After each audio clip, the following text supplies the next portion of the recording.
Alright guys, so today we're going to talk about shoulder health. So we're going to go through a few exercises, 4 or 5 exercises or structural integrity movements that are going to help with your shoulder health, and a bit of basic stretching as well. Okay, now obviously there's millions and millions, thousands and thousands of exercises that we can do to help with shoulder health, but we're just going to go through 4 basic ones, maybe 5 basic ones.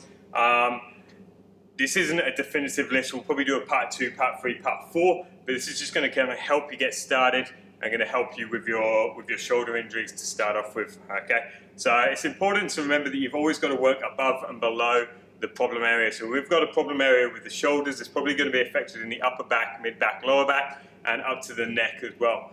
So we're going to do a little bit affecting both ways, up and down from the chain, but it's important that you don't just work the problem area. You've got to make sure you're working above and below, because that's where we're going to get the overcompensations, and that's where we're going to start to really feel the injury as well. Okay, so to start off with, we're just going to get started with a lat stretch.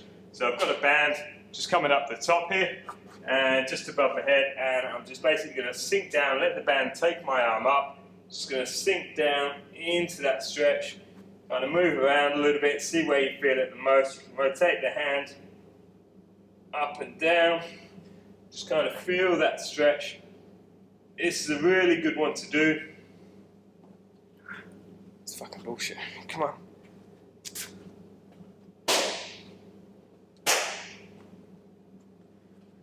Okay guys, so we're going to work on shoulder health today. So when you're looking at your shoulders, it's important to realize if you've got any sort of injuries or any issues with your shoulders, any tightnesses, you've got to be going above and below the injury zone. So that accounts for anything in the body. If you've got dodgy hips, you've got to look below and above it. If you've got a dodgy ankle, you've got to look below and above it. Okay, same thing, you've got to look up and down the chain to make sure we're sorting out the problem from where it's actually coming from. Okay. Now, before we get started, guys, make sure you like, subscribe, comment below if you've got any questions, but let's get into it, all right? So we've got 4 or 5 exercises today that we're going to run through. Probably nothing you haven't seen before, but these are really good ones to do either before every single session, after every single session. You can do all these as sort of 5-10 minutes and you'll be sweet, or you can also work them in. I like to work these in as structural integrity movements in between a key lower body lift, so like say squats or deadlifts. I'll work these in between that. Generally not so much with upper body movements because you are going to fatigue the muscles you're working in your key lift. Okay, so really good for before or after a session, just really light intensity, or you can do them as a key lift superset to not fatigue you too much, but still get that movement that we need to do. Okay, so today we're going to work above and below. We're probably going to do a part 2, part 3, part 4, maybe part 5 of this. Because there is a lot to get through and a lot of different exercises you can do. But today we're going to work above and below. We're going to work a little bit of the neck and the back as well. All right. So to get started, we're just going to work on a basic stretch. So this is just a basic lat stretch. I've got the band set up just above me here, and I'm just going to sink down into that kind of quarter squat. Just let the band take me up. I can rotate from here, feel that stretch, move around as much as I need. See wherever you can feel that stretch the most, just up the lats. Okay, then we're going to turn that around. So obviously if we've got poor posture, we also need to open up the chest. So I'm just going to come into that. I'm trying to push my shoulder forward, feel that stretch here. I'm just letting the band take me back again. I can rotate around, feel that in the chest, pec minor, even in the bicep if I rotate the hand the right way. Alright, so you can do them really good just before pretty much any session, especially before like a benching or pushing session. They're really good to use. Okay. Next one we're going to go on to, we've got another band set up here. So this can be done on the floor. It can be done with a towel as well if you've got a towel. Chuck it on the vertical bar. And all we're going to do is from here, get in a nice strong position. The band shouldn't be too hard. It should be a high resistance, so you can't pull it too much. Okay. From here, I'm going to keep my tricep parallel to the floor. I'm going to come into that full rotation, pushing this shoulder forwards, but I'm in that full external rotation, okay?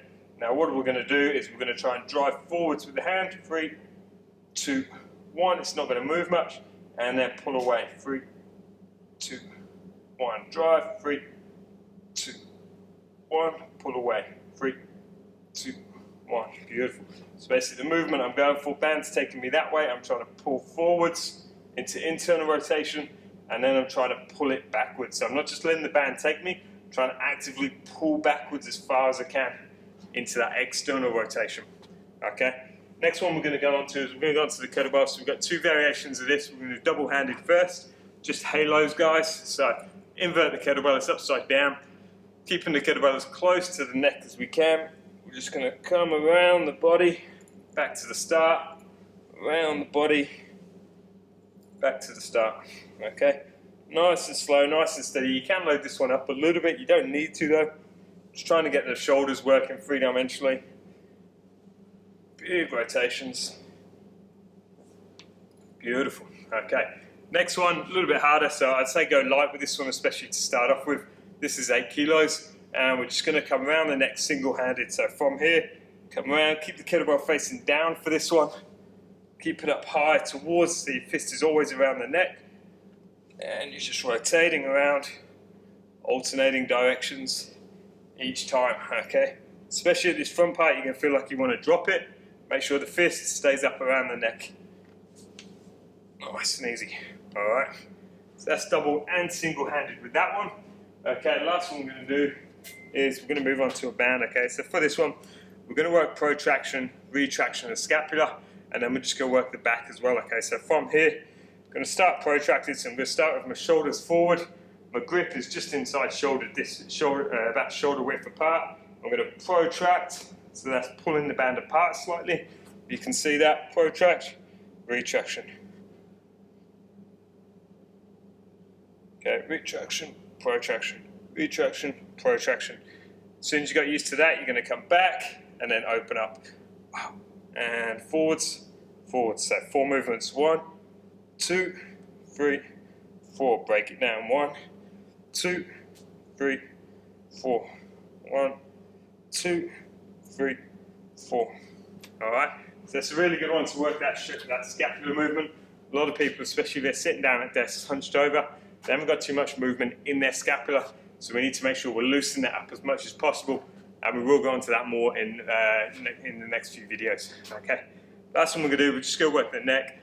So this is neck cards, so controlled articular rotations. We're going to try and get as big a circles in the neck as we can, pain-free, but we're really going to focus on moving the neck around as much as we can. So from here, to start off with, we're going to brace the core, take a deep breath in, pat that air down, brace the core, radiate tension throughout the body. We come chin to chest, feel the stretch on the back, chin to shoulders, ear to shoulders, round the back, ear to shoulders, chin to shoulders, and down again.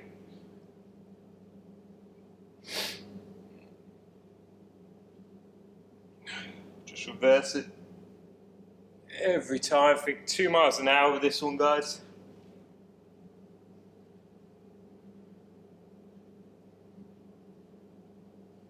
Beautiful. So just think 2 miles an hour, nice and slow. Feel each position.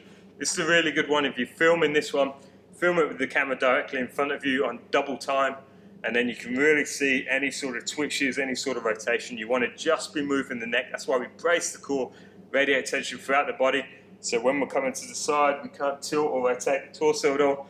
We're just nice and solid, moving around just from the shoulder. We don't hike up as we come to the other side or anything.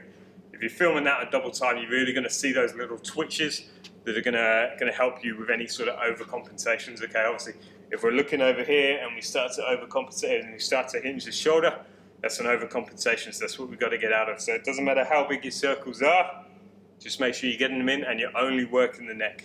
Okay. All right, guys, that's it for this this installment of the shoulder health. We're also going to work through hips, knees, ankles. Pretty much anything you can think of, we're going to try and get you going through that. And there's probably going to be 2 to 3 more videos on shoulders because it is such a big problem area for Gen Pop and for athletes as well. All right. So again, make sure you like, subscribe. If you want to see anything in particular or you got any questions, comment below. But yeah, other than that, guys, hope you enjoy and let me know how you found it.